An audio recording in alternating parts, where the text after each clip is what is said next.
My YouTube channel D के life study में आपका स्वागत है। तो चलिए फ्रेंड, आज हम लोग देख सकते हैं 10th क्लास का जो सामाजिक विज्ञान है उसका बहुत ही महत्वपूर्ण ऑब्जेक्टिव लेकर आए हैं।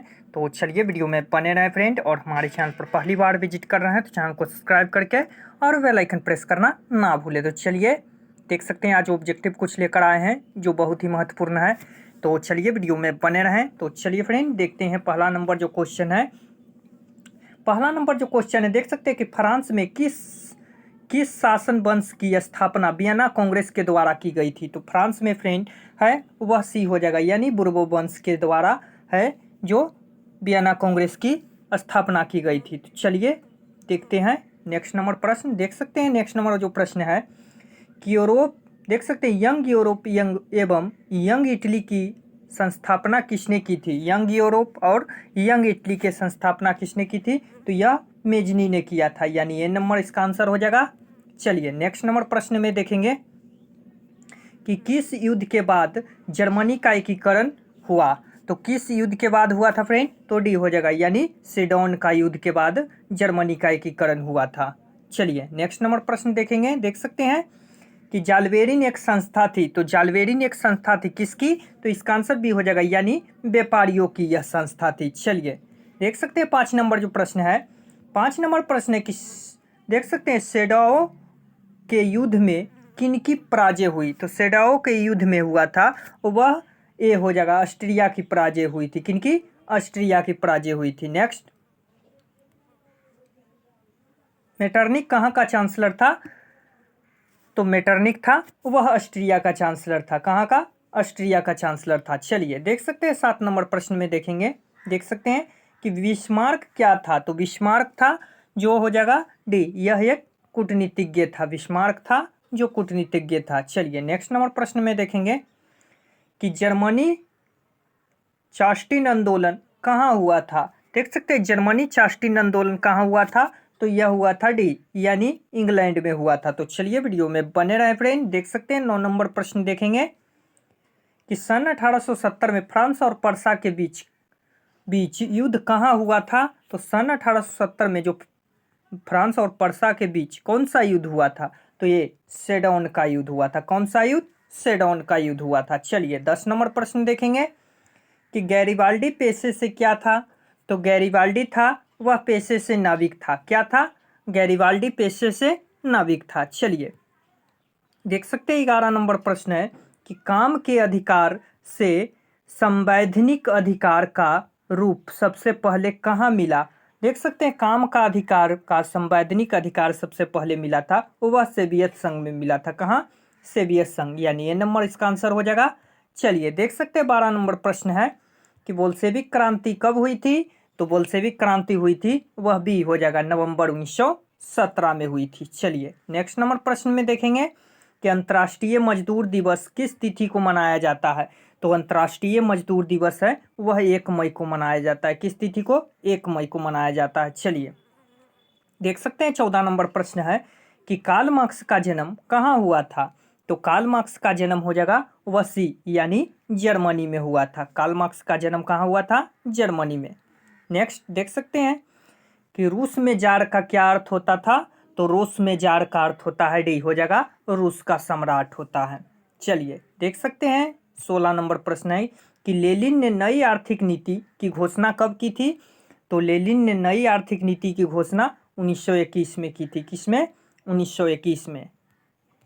नेक्स्ट, वियतनाम में टोकिन प्री स्कूल, देख सकते प्री स्कूल की स्थापना कब की गई थी। वियतनाम में टोकिन प्री स्कूल की स्थापना कब की गई थी, यह 1907 में की गई थी। चलिए देख सकते हैं 18 नंबर प्रश्न है कुछ इस तरह से कि हिंद चीन पहुंचने वाले जो प्रथम व्यापारी कौन थे।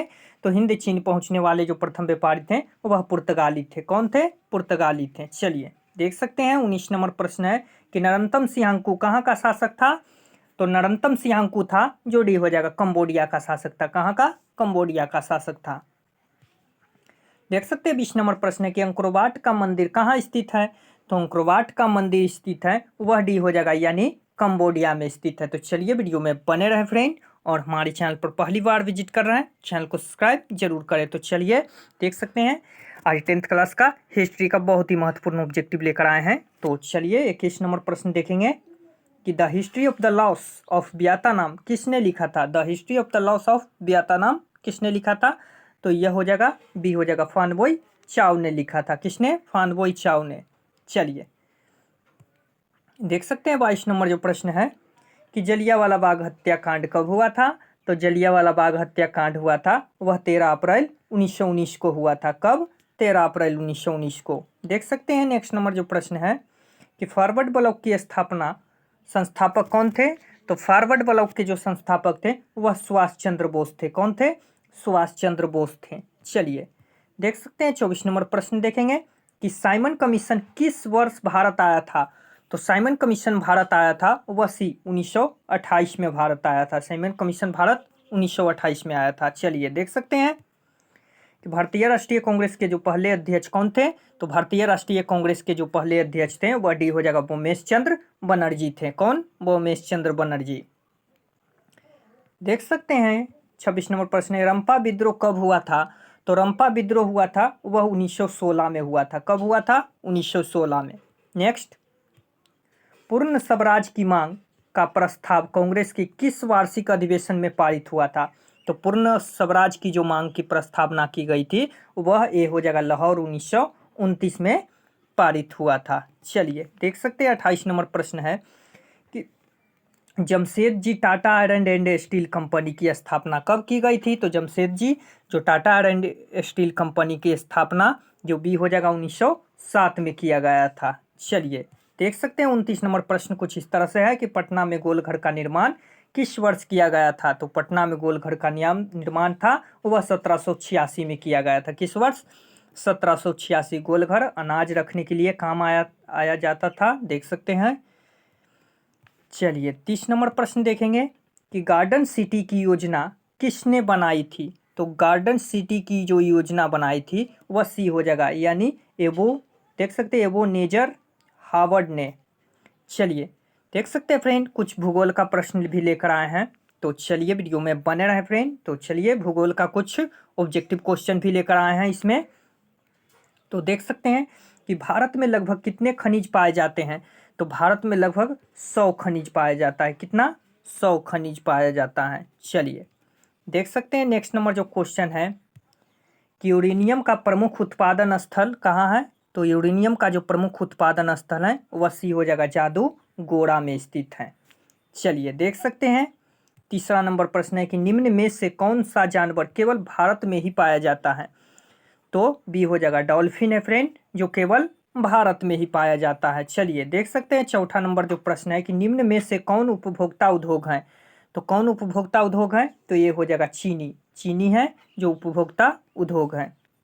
नेक्स्ट, देशों के बांधों को किसने भारत का मंदिर कहा था। तो देशों को देख सकते हैं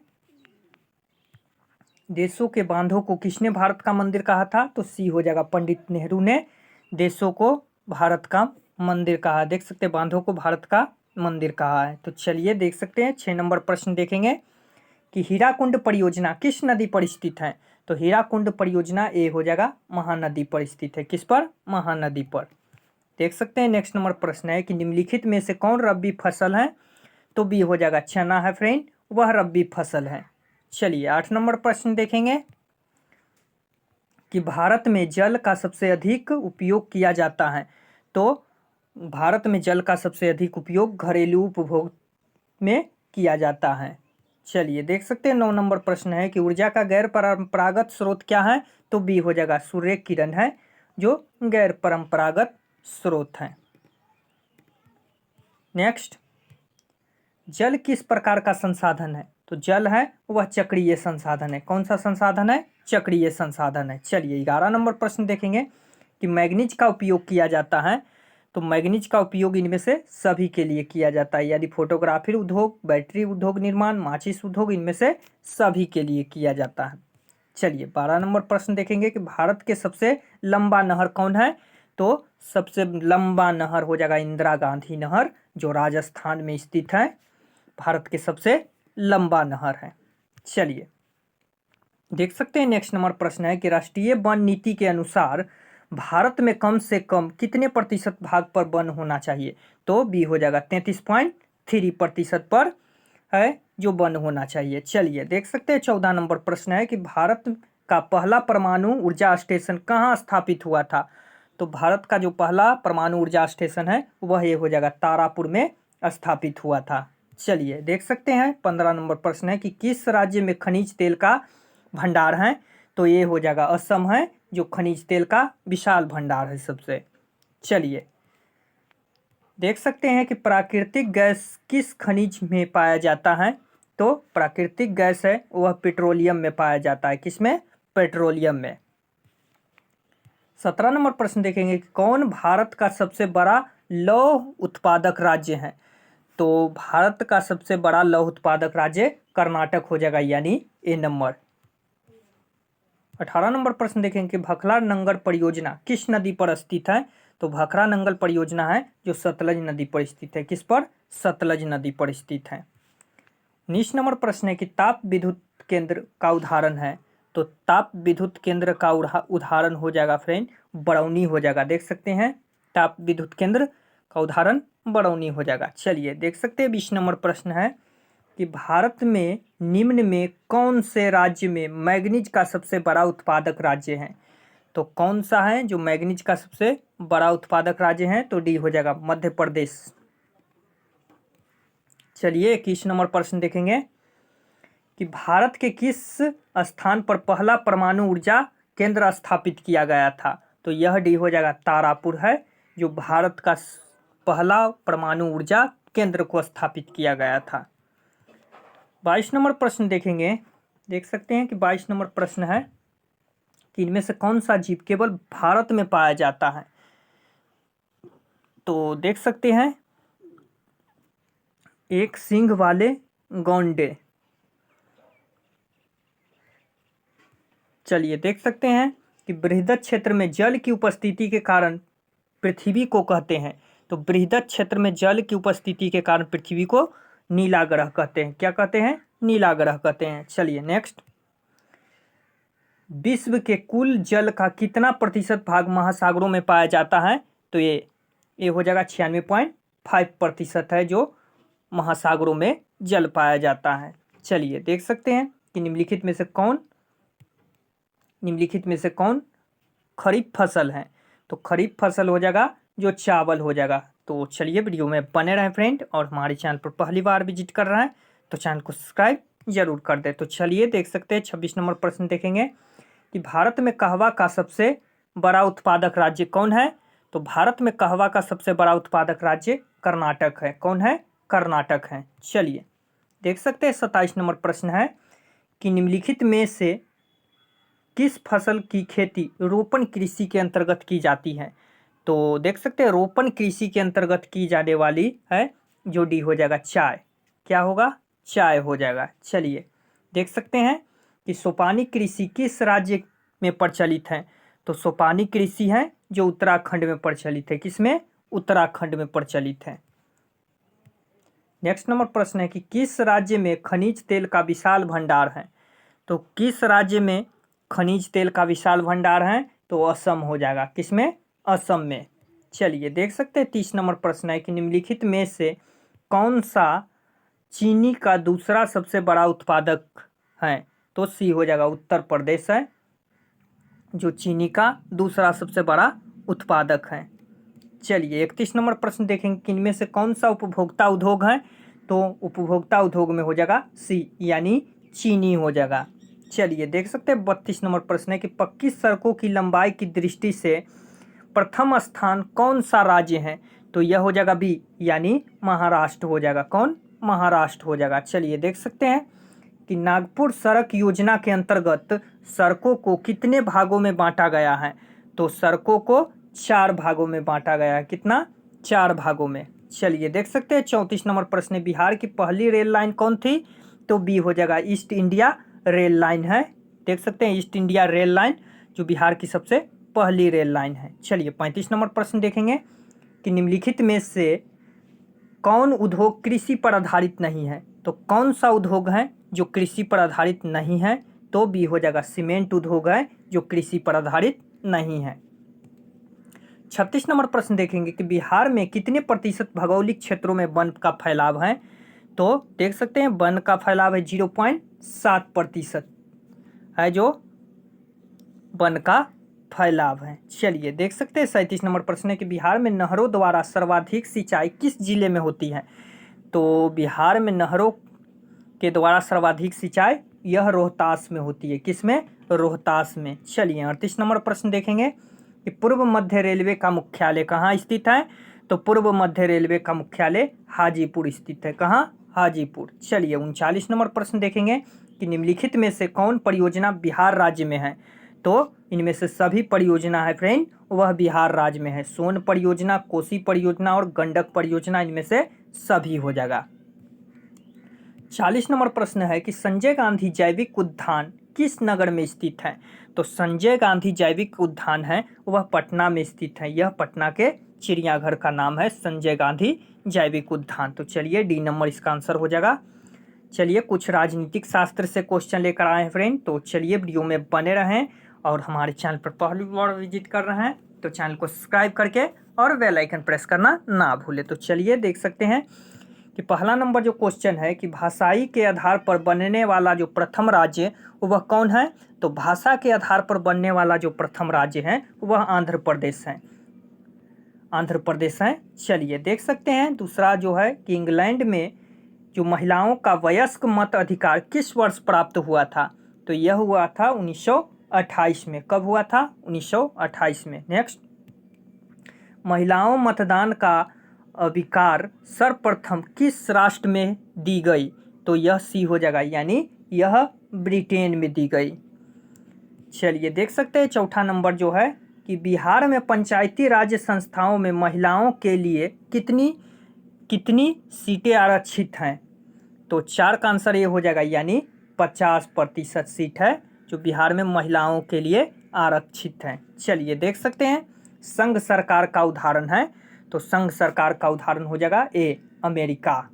कौन हो जाएगा? अमेरिका। चलिए देख सकते हैं कि यूनाइटेड जनता पार्टी का गठन कब हुआ था।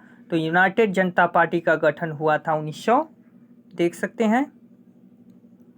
1999 में। 1999 में हुआ था। चलिए नेक्स्ट नंबर प्रश्न है कि ग्राम पंचायत की अध्यक्षता कौन करता है। तो ग्राम पंचायत की जो अध्यक्षता है वह प्रमुख करता है। कौन करता है? प्रमुख करता है। नेक्स्ट, संविधान के अनुसार भारत है।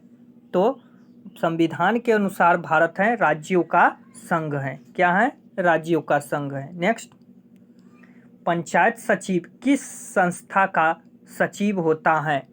तो यह हो जाएगा ग्राम पंचायत का सचिव होता है, यानी सी नंबर हो जाएगा।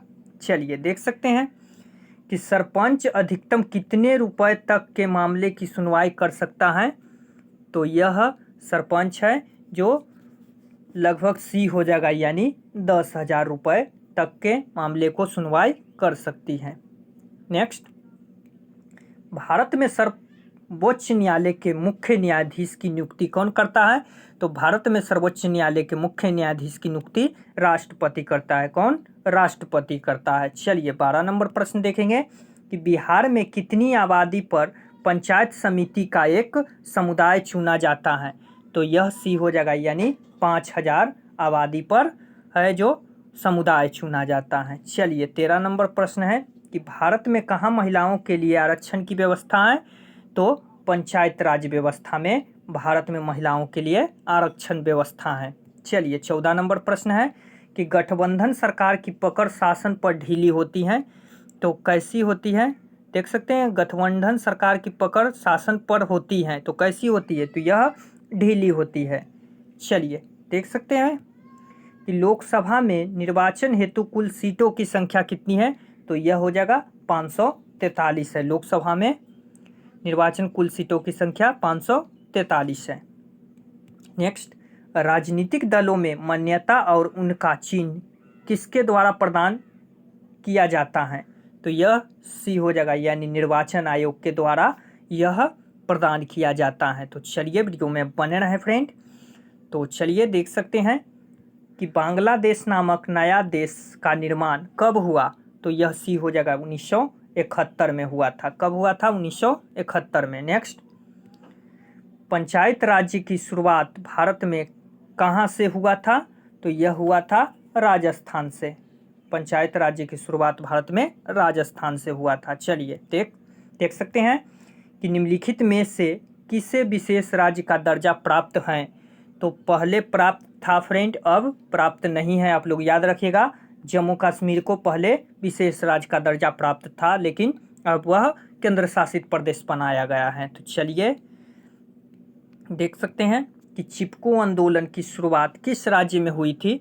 तो चिपको आंदोलन की शुरुआत हुई थी, वह उत्तराखंड में हुआ था। कहाँ? उत्तराखंड में हुआ था। चलिए 21 नंबर प्रश्न है कि बिहार में कुल नगर निगम की कितनी संख्या है? तो बिहार में कुल नगर निगम की संख्या 11 है। देख सकते हैं कि बिहार में नगर निगम की संख्या कुल 11 है। नेक्स्ट, किस देश में संघात्मक शासन व्यवस्था नहीं है? तो किस देश में संघात्मक शासन व्यवस्था नहीं है? तो ये हो जाएगा भारत में है फ्रेंड, जो संघात्मक शासन व्यवस्था नहीं है। नेक्स्ट, गठबंधन की सरकार बनने की संभावना किस प्रकार के दलीय व्यवस्था में रहती है? तो यह होती है बहुदलीय व्यवस्था में रहती है, गठबंधन की सरकार बनने के लिए रहती है। चलिए देख सकते हैं 24 नंबर प्रश्न कि ताड़ी विद्रोह आंदोलन निम्नलिखित में से किस प्रांत में शुरू किया गया था? तो ताड़ी विद्रोह आंदोलन यह आंध्र प्रदेश में किया गया था। कहाँ? आंध्र प्रदेश में किया गया था। चलिए 25 नंबर प्रश्न है कि बिहार में संपूर्ण क्रांति के नेतृत्व निम्नलिखित में से किसने किया था? तो बिहार में संपूर्ण क्रांति के नेतृत्व किया था जयप्रकाश नारायण ने किया था। किसने? जयप्रकाश नारायण ने। चलिए देख सकते हैं कि राजनीतिक दलों की नींव सर्वप्रथम किस देश में पड़ी थी? तो राजनीतिक दलों की नींव सर्वप्रथम ये हो जाएगा जो ब्रिटेन में पड़ी थी। कहाँ? ब्रिटेन में पड़ी थी। चलिए देख सकते हैं 27 नंबर की किस देश में बहुदलीय व्यवस्था नहीं है? तो ब्रिटेन में है फ्रेंड, जो बहुदलीय व्यवस्था नहीं है। चलिए देख सकते हैं कि लोकतंत्र जनता का जनता के द्वारा तथा जनता के लिए शासन है, यह कथन किसने कहा था? तो यह कथन अब्राहम लिंकन कहा था। किसने? अब्राहम लिंकन कहा था। चलिए कुछ अर्थशास्त्र का जो ऑब्जेक्टिव लेकर आए हैं फ्रेंड, तो चलिए वीडियो में बने रहे फ्रेंड, और हमारे चैनल पर पहली बार विजिट कर रहे हैं तो चैनल को सब्सक्राइब जरूर कर दे। तो चलिए देख सकते हैं कि भारत की आर्थिक व्यवस्था है, तो भारत की आर्थिक व्यवस्था कैसी है? तो यह मिश्रित है। कैसी है? मिश्रित है। चलिए दूसरा नंबर क्वेश्चन देखेंगे कि भारत में नीति आयोजना आयोग की स्थापना कब हुआ था? तो यह हुआ था 1 अप्रैल 2014 को हुआ था भारत में नीति आयोग योजना की स्थापना। चलिए तीसरा नंबर प्रश्न है कि किस क्षेत्र को द्वितीय क्षेत्र कहा जाता है? तो किस क्षेत्र को द्वितीय क्षेत्र कहा जाता है? तो सी हो जाएगा, उद्योग क्षेत्र को द्वितीय क्षेत्र कहा जाता है। चलिए चौथा नंबर प्रश्न है कि निम्न में से कौन सा देश में मिश्रित अर्थव्यवस्था है? तो मिश्रित अर्थव्यवस्था है जो भारत में है। चलिए 5 नंबर प्रश्न देखेंगे कि भारत में योजना आयोग का गठन कब किया गया था? तो योजना आयोग का गठन किया गया था 15 मार्च 1950 में, यानी ये नंबर हो जाएगा इसका आंसर। चलिए देख सकते हैं नेक्स्ट नंबर प्रश्न है कि भारत का आर्थिक व्यवस्था है, तो डी हो जाएगा इनमें से सभी, यानी एकल राष्ट्रीय उत्पादन, प्रति व्यक्ति आय और आर्थिक कल्याण के आधार पर इनमें से सभी हैं। चलिए देख सकते हैं 7 नंबर प्रश्न है कि राष्ट्रीय विकास परिषद के अध्यक्ष कौन होते हैं? तो राष्ट्रीय विकास परिषद के अध्यक्ष होते हैं वह बी हो जाएगा, यानी प्रधानमंत्री होते हैं। नेक्स्ट, अंतर्राष्ट्रीय व्यापार संबंधित नियमों को निर्धारित करने वाली संस्था कौन है? तो ये हो जाएगा विश्व बैंक। कौन है? विश्व बैंक। देख सकते हैं अंतर्राष्ट्रीय संबंधित नियमों को निर्धारित करने वाला जो संस्था है वह विश्व बैंक, यानी ये हो जाएगा इसका आंसर। चलिए 9 नंबर प्रश्न देखेंगे कि भारत में सेवा क्षेत्र के सामान्य कितने भागों में बांटा जा सकता है? तो ये हो जाएगा, यानी 2 भागों में बांटा जा सकता है। चलिए देख सकते हैं 10 नंबर प्रश्न है कि बिहार की आय में सर्वाधिक योगदान होता है, तो सी हो जाएगा, यानी सेवा क्षेत्र का योगदान होता है। देख सकते हैं 11 नंबर जो है प्रश्न कि बिहार किस जिले का प्रति व्यक्ति आय सर्वाधिक है? बिहार किस जिले का प्रति व्यक्ति आय सर्वाधिक है? तो ये यानी बिहार में है वह पटना जिला का प्रति व्यक्ति आय सर्वाधिक है। चलिए देख सकते हैं नेक्स्ट नंबर प्रश्न है कि एक देश इसीलिए गरीब है क्योंकि वह गरीब हैं किस अर्थशास्त्र का कथन है? तो यह डी हो जाएगा, यानी रैनर नर्स ने कहा था। देख सकते हैं, रैगनर नर्स ने कहा था। चलिए देख सकते हैं 13 नंबर प्रश्न है कि सन 2008 से 2000 के अनुसार भारत की औसत प्रति व्यक्ति आय कितनी बताई गई थी? तो बी हो जाएगा 25,494 रुपये बताई गई थी। चलिए देख सकते हैं 14 नंबर जो प्रश्न है, अर्थशास्त्र किनकी रचना है? तो अर्थशास्त्र हैं जो देख सकते हैं चाणक्य के द्वारा लिखा गया है।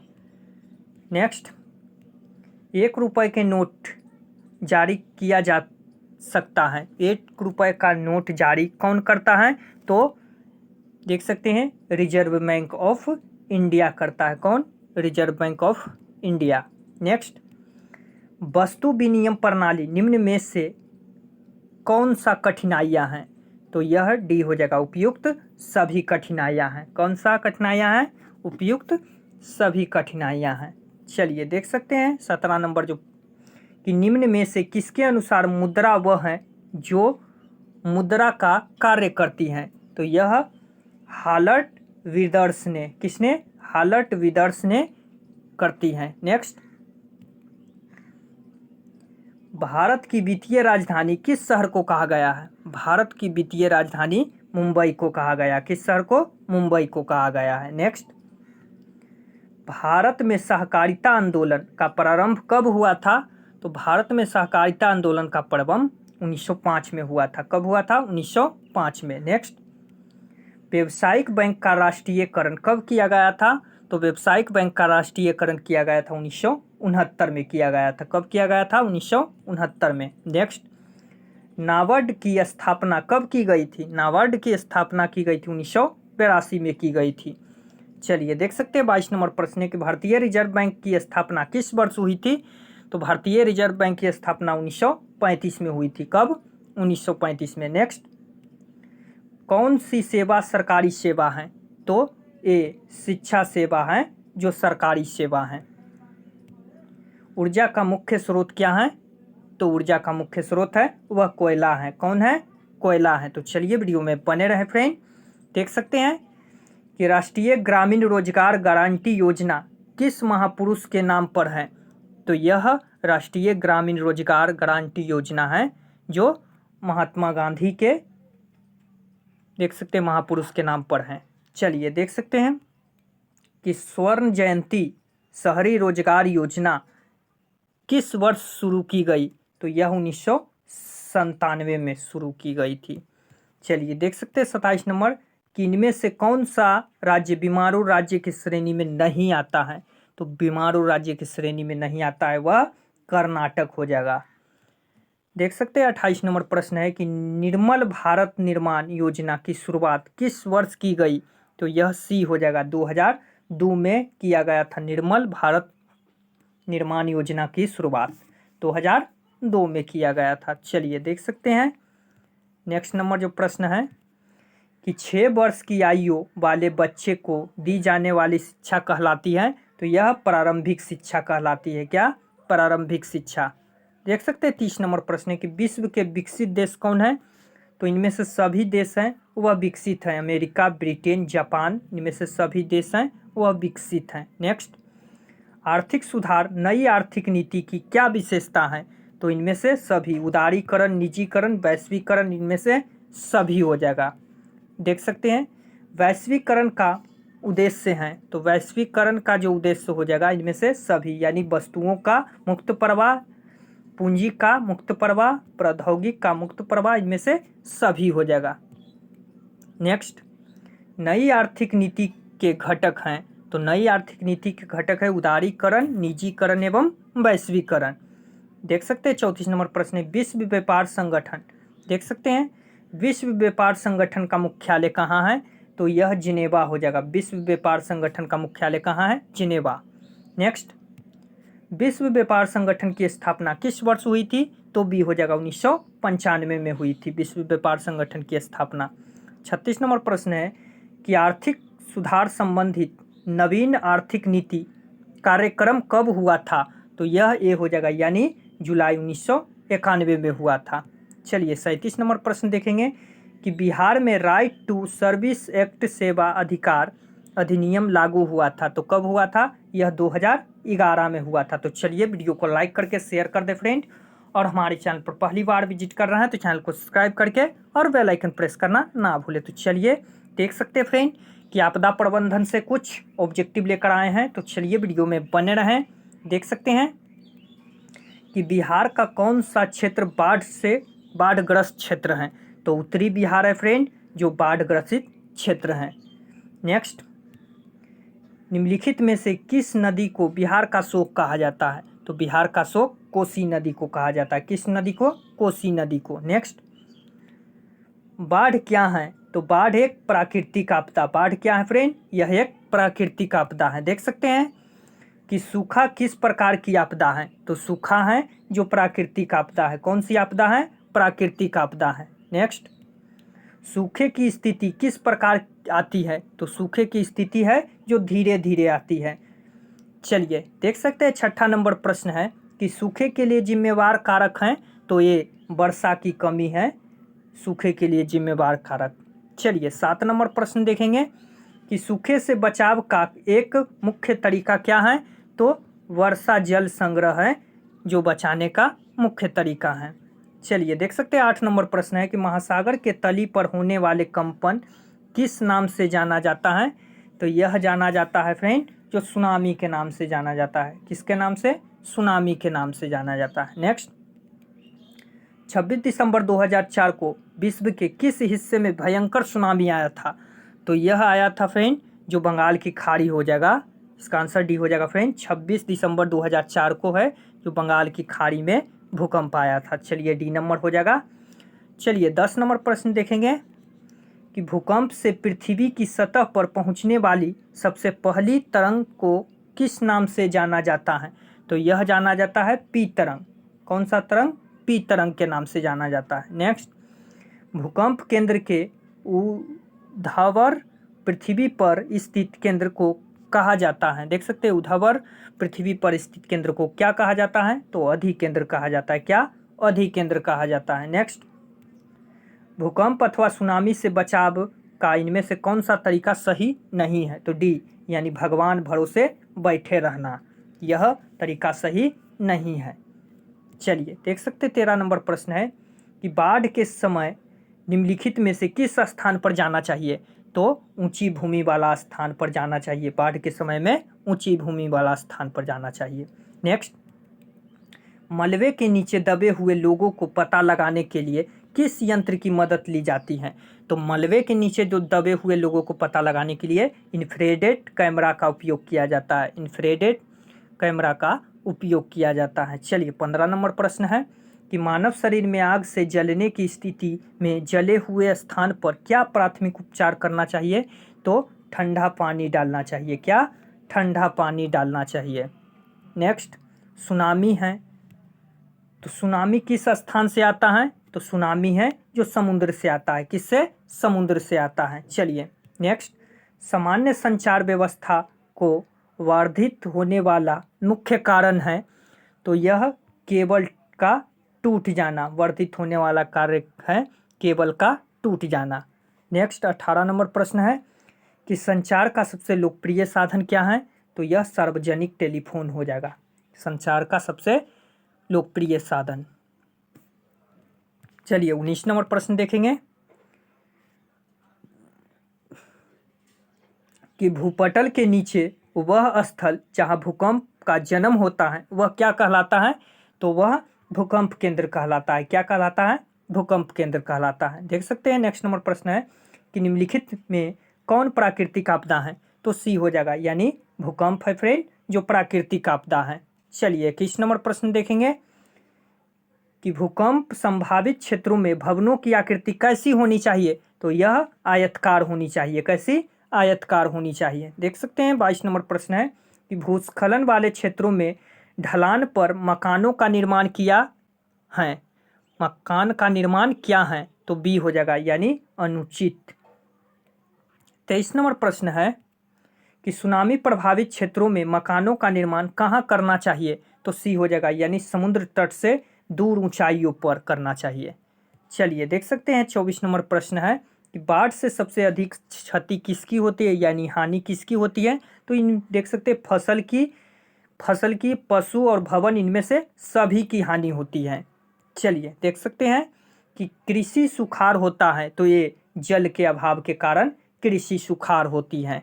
चलिए देख सकते हैं 26 नंबर प्रश्न है कि निम्न में से कौन मानव जनित आपदा है। तो बी हो जाएगा, आतंकवाद है फ्रेंड जो मानव जनित आपदा है। चलिए 27 नंबर प्रश्न देखेंगे कि महासागर के तली में होने वाले जो कंपन को क्या कहते हैं। तो महासागर के तली में होने वाले जो कंपन है उसको सुनामी कहते हैं। क्या कहते हैं? सुनामी कहते हैं। देख सकते हैं 28 नंबर प्रश्न है कि इनमें से कौन प्राकृतिक आपदा नहीं है। तो प्राकृतिक आपदा नहीं है, तो देख सकते हैं फ्रेंड यह क्वेश्चन सभी प्राकृतिक आपदा हैं। देख सकते हैं यहाँ पर सभी हैं जो प्राकृतिक आपदा हैं। चलिए देख सकते हैं कि सुनामी का प्रमुख कारण है। तो सुनामी का प्रमुख कारण है समुद्र में आने वाला, देख सकते हैं समुद्र में भूकंप का आना, यह सुनामी का प्रमुख कारण है। तो चलिए वीडियो को लाइक कर दे, शेयर कर दे फ्रेंड, और देख सकते हैं पल पल की अपडेट पाने के लिए हमारे चैनल को सब्सक्राइब करके और बेल आइकन प्रेस कर दे, ताकि देख सकते हैं 10th क्लास का जो भी लेटेस्ट अपडेट वीडियो बनाऊं आप तक पहुंचता रहे और आने वाले एग्जाम में आपको सहायता मिले। तो चलिए फ्रेंड आज देख सकते हैं सामाजिक विज्ञान का पूरा ऑल ऑब्जेक्टिव लेकर आए थे। तो चलिए इसी तरह का ऑब्जेक्टिव पाने के लिए हमारे चैनल को सब्सक्राइब कर दें और बेल आइकन प्रेस करना ना भूलें। तो चलिए आज के लिए इतना ही फ्रेंड, तो तब तक के लिए टेक केयर, बाय।